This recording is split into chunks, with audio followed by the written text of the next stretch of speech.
राज्यातील भाविकांचे कुलदैवत असलेल्या राहता तालुक्यातील वाकडी येथील खंडोबाचा चंपाषष्ठी उत्सव मोठ्या उत्साहात साजरा करण्यात आला। सुमारे लाखोंच्या संख्येने भाविकांनी खंडोबाचे दर्शन घेतले। दर्शनासाठी भाविकांनी सकाळपासूनच मोठी गर्दी केली होती। यासाठी खंडोबा मंदिर ट्रस्ट यांनी आयोजित केले होते।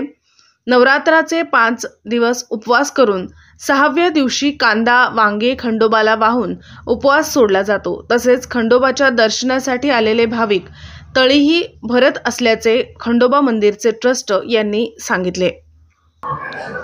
चंपाषष्ठीची यात्रा उत्सव हा 2 दिवसाचा असतो, पण चंपाषष्ठी यात्रेच्या आधी 5 दिवस खंडोबाचं नवरात्र असतं।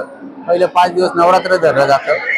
त्या नवरात्रात उपवास केला जातो आणि मग चंपाषष्ठीच्या दिवशी नवीन कांदा वांगा वाहून त्याचा उपवास सोडला जातो।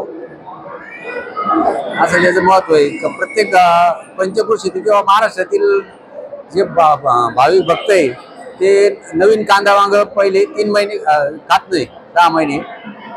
जेव्हा नवीन कांदा वांग जेव्हा वाहिलं जातं चंपाषष्ठीच्या दिवशी, त्यानंतर खायला सुरुवात केली जाते।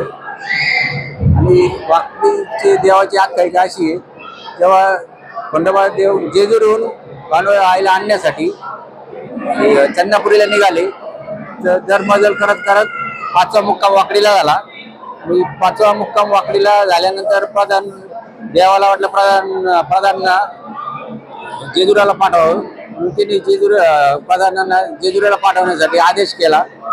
आणि त्यावेळेस घोड्यांना मागं वळून दिलं, त्या घोड्यांच्या मागं वळाल्या गावाचं नाव वाकडी पडलं।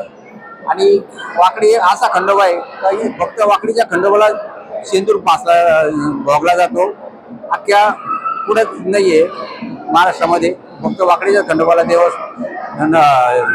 शेंदूर लावला जातो आणि वाकडीच्या खंडोबाचा नवस जेजुरीला फेडला जाऊ शकतो, किंवा इथं वाकडीच्या खंडोबाचा नवस वाकडीलाच फेडावा लागतो। जेजुरीचा इथं फेडला तर चालतो, असं वाकडीलाच फेडावा लागतो असं ते